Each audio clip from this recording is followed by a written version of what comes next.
Olá, você já se perguntou quais os impactos que um líder religioso narcisista, digamos um pastor evangélico narcisista ou algum outro cargo, quais os impactos que ele causa na vida das pessoas, impactos emocionais, espirituais, na sua vida social? Será que existem impactos importantes a serem considerados? Quais seriam esses impactos? É isso que nós vamos trazer nesse vídeo de hoje. Eu sou o pastor Renato Borges e aqui no canal a gente trata do tema das igrejas saudáveis contra o abuso religioso, qual o comportamento de uma liderança abusiva, narcisista e como se proteger, se precaver e rejeitar esse tipo de liderança para a gente ter uma vida de igreja saudável.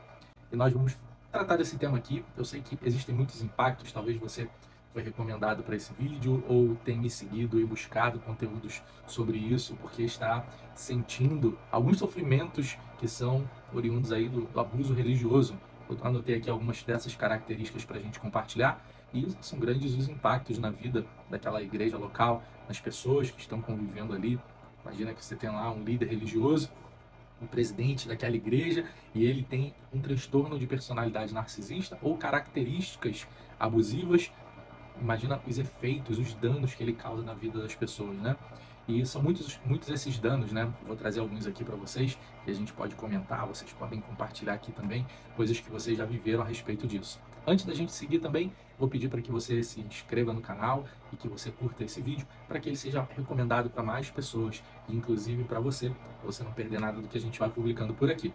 Vamos lá, os impactos.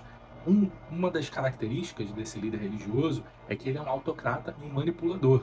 Então, ele é, por essência, um autocrata no sentido de que ele toma as decisões unilaterais, né? Ele toma as decisões sozinho, ele não consulta ninguém, ele impõe as suas ordens, inclusive de contra as escrituras. Ele pode trazer uma ordem que é contra os princípios bíblicos, mas ele vai manipular e articular para que a vontade dele seja feita. Só aí você vê um impacto na comunidade em que as pessoas não têm opiniões, voz ativa, poder de decisão, elas não podem exortá-lo, é claro, elas têm suas vontades anuladas. Esse é um grande impacto que ocorre. A falta de empatia, ela negligencia, a falta de empatia, ela causa essa negligência do líder religioso às necessidades individuais das pessoas. A pessoa tem alguma necessidade emocional, espiritual, algum tipo de aconselhamento, uma dor específica na sua vida, problema a ser tratado, dúvidas, demandas familiares, às vezes um adoecimento emocional, uma depressão. Esse cara, ele não vai dar atenção para as dores individuais. Ele pode fazer discursos bonitos, tocar nesses assuntos, mas ele não tem uma preocupação genuína, ele não vai dar atenção a essas pessoas, ele pode criar lideranças, pessoas que vão evitar que essas demandas cheguem até ele. Então, vai ser comum que a pessoa tenha que ser atendida por um outro irmão, mas ela não vai ser atendida num gabinete pastoral, e se for atendida vai ser colocada de escanteio rapidamente, vai fazer 2 atendimentos e não vai ter mais uma continuidade nas conversas, se necessário, né? Porque o cara não vai se preocupar com as demandas individuais. Comprometimento no crescimento espiritual. A pessoa fica uma criança na fé. A gente sempre fala aqui que um dos ensinos que está em vigor hoje, que é a paternidade espiritual, nós contraindicamos. Contraindicamos em um dos motivos você deixa os irmãos que são adultos, que se converteram, sempre numa sensação de infantilidade na fé, sempre imaturos na fé. E não é esse o objetivo do cristão, e sim que nós façamos um incentivo mútuo para o crescimento, o amadurecimento, e essa coisa de ficar chamando o pastor de paizinho e ser tratado como uma criança, pedindo para fazer as coisas. Tudo que tiver que fazer tem que pedir aprovação. Tem gente que pede aprovação para visitar uma igreja, para poder ir numa festa de aniversário, para fazer orações, 1001 coisas absurdas. O cara não tem autonomia de fazer um jejum sozinho. Isso é um controle, uma infantilização, e não a pessoa não é nutrida com um ensino maduro do evangelho, ela fica sempre imatura na fé. Então tem um comprometimento com esse crescimento espiritual.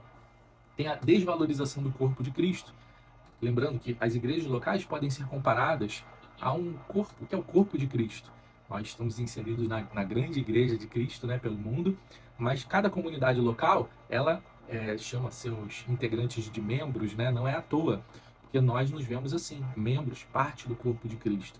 E qual é a forma daquela igreja local? É a forma de seus membros. Cada talento, cada dom dos irmãos dar forma para aquela igreja local. Mas uma igreja abusiva, um lugar onde tem um líder narcisista, você é um instrumento dele, do narcisista. Você é um objeto dele. Você vai ser formado e usado para o que ele quiser. E então não tem a questão das suas vocações. Elas só servem se for a serviço dele. E se você estiver aparecendo muito através da sua vocação, do seu chamado, ele vai te descartar. Porque você não pode brilhar mais do que o líder religioso narcisista. Os danos psicológicos aos membros, manipulação emocional, é fruto oriundo, né, do abuso espiritual. Então, nesse ambiente, as pessoas estão sofrendo emocionalmente, estão adoecendo, crise de ansiedade, de depressão, de pânico, noites que não dorme bem, preocupações, pensamentos catastróficos. Há um adoecimento próprio do indivíduo, né? A pessoa pode ter trazido suas demandas da sua vida, familiares, mas num ambiente abusivo, esse adoecimento ele aparece ou ele ressurge para pessoas que já sofreram disso, ou eles se potencializam, então é um ambiente propício ao adoecimento emocional. As pessoas, quando demonstrarem sintomas, o líder abusivo vai dizer, tá vendo, é um fraco, é uma fraca, ainda vai chamar essa pessoa de fraca, de problemático, de doente, de qualquer coisa que ele vai insultar e tentar diminuir a pessoa por estar adoecida emocionalmente. Vai ser tratado de uma forma madura, de uma forma carinhosa, né, com amor cristão, nada disso. A pessoa vai ser destratada e vai ser um motivo para diminuir essa pessoa.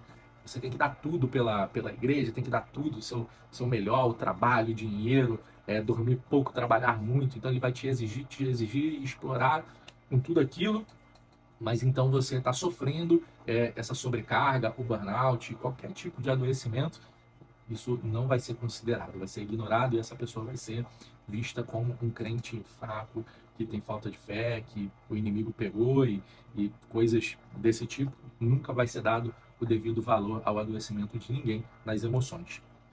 Divisões e conflitos internos. Claro que, em alguma medida, qualquer ambiente humano vai ter conflitos, vai ter demandas assim de discussões, de brigas, mas em uma igreja saudável isso vai ser tratado, vai haver perdão, vai haver algum trato naquilo, né? Mas no ambiente do narcisista, isso é comum. Ele até gosta que haja uma disputa em torno dele, então vai ter pessoas brigando para saberem quem é o mais querido dele, o mais próximo dele. Ele gosta disso. Aquela briga por sua atenção, quem é mais fiel a ele, e ele vai gostar e vai até induzir que essas confusões aconteçam. Enquanto estiver rolando essas confusões, as pessoas estão divididas, servindo a ele. Qualquer problema que ocorra, ele sempre vai jogar a culpa em alguém. Essa é a triangulação do narcisista.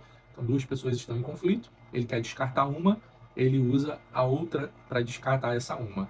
E vice-versa. Em quem ele quiser afetar, ele consegue usar uma pessoa para afetar a outra. E esse ambiente de conflito, de confusão sempre acontece. Quando essa pessoa que é o vilão, a bola da vez, ela é descartada, ela acaba saindo da igreja porque ela não aguenta mais. Esse cara vai, claro, proibir a igreja de falar com esse irmão que saiu e vai demonizar essa pessoa, mas vai sempre surgir um outro. Sempre vai ter alguém na fila para se tornar o vilão. Sempre tem um vilão nessa igreja do narcisista. Ele bota alguém para fora, o próximo da fila se torna o próximo vilão. Então a igreja começa a ser trabalhada para detestar aquela pessoa. Ou seja, um ambiente de conflito sempre existe numa igreja tóxica. E é até uma contradição dizer que uma igreja é tóxica, mas o narcisista, ele presidindo uma igreja, ele torna o ambiente assim, insalubre para se conviver, para se ter uma fé saudável. A criação de um culto à personalidade é algo essencial de um narcisista. O líder narcisista, ele é uma celebridade. E a fé dos irmãos depende dele. Uma boa fé, uma boa prática de fé, ele vai ensinar essa falsa doutrina, que uma boa prática de fé depende de você honrar o líder narcisista. E então a pessoa vai viver uma fé em que ela tem que honrar financeiramente, com trabalho, com escalas de trabalho, com elogios, com palavras, com homenagens. Ela sempre vai ter que conviver com essa honra, fazer essas celebrações. O aniversário dele, então, tem que ser a coisa mais importante do ano.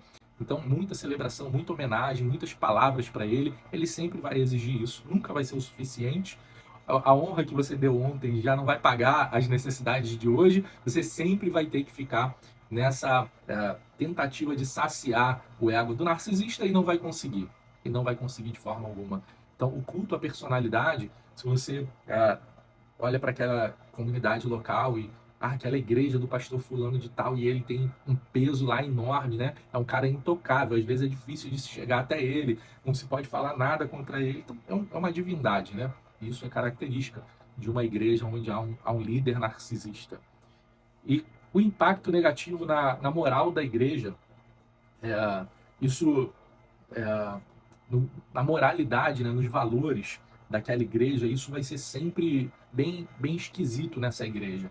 Que vai ser o seguinte: para quem o líder narcisista ele quer perseguir, qualquer coisa que a pessoa fizer fora um pequeno erro, um pequeno deslize, aquilo vai ser visto como um atentado, uma coisa terrível, uma coisa tenebrosa. Mas qualquer desvio moral dele ou dos seus seguidores mais próximos em quem ele está protegendo, a pessoa pode cometer absurdos, né?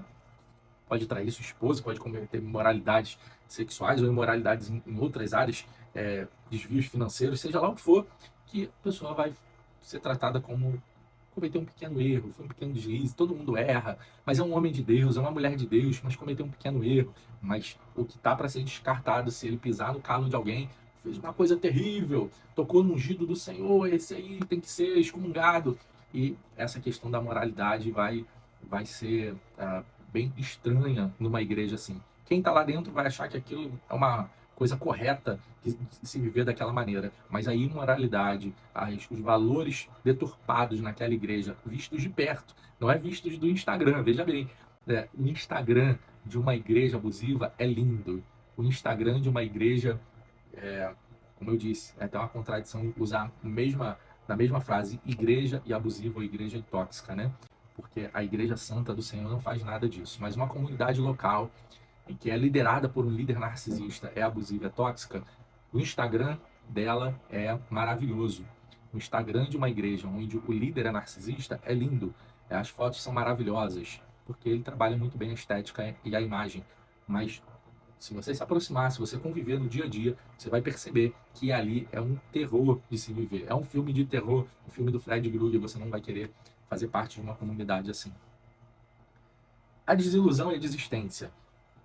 Outro efeito na vida dos irmãos é essa desilusão e a desistência. Depois de ser moído naquela comunidade local ali, naquele lugar tóxico, a pessoa está tão desgastada, muitos desistem da fé e muitos vão buscar outros locais. E se tiverem azar, ou se não usarem critérios, vão acabar saindo da igreja do lobo para a igreja da raposa. E aí vem mais desgaste. Quero te motivar, você que está numa situação dessa, ou já desistiu, ou já repetiu a história. Quero te fazer esse convite de resgatar a sua fé, a sua caminhada de igreja local, a vida de comunidade, vida de igreja, vida de comunhão com os irmãos numa igreja local, mas num lugar saudável. Um lugar simples, comum, de gente comum, mas que ensina o evangelho, que as pessoas são tratadas como pessoas comuns, que não há celebridade. Busque uma igreja saudável. Não dê esse gostinho aos lobos que já passaram pela sua vida. Se, entre aspas, você pode fazer uma vingança contra um mau líder religioso, seja feliz, congregue numa igreja saudável, siga sua caminhada cristã. O que você achou desse conteúdo? O que você achou desses temas? São meio pesados, né? Mas eles são um extrato da realidade, faz parte dos nossos dias. Quero te convidar a deixar seu comentário, mais uma vez te lembrar de se inscrever no canal, você compartilhar, curtir, interagir com esse vídeo, para que mais pessoas sejam alcançadas por essa mensagem, saiam de comunidades tóxicas para igrejas saudáveis e esses líderes abusivos cada vez mais eles venham perder força e espaço, cada vez mais suas igrejas locais venham se esvaziar e nós venhamos construir e encher comunidades, igrejas locais saudáveis. É isso aí, pessoal. Muito obrigado por assistir até aqui. Um grande abraço e Deus te abençoe muito.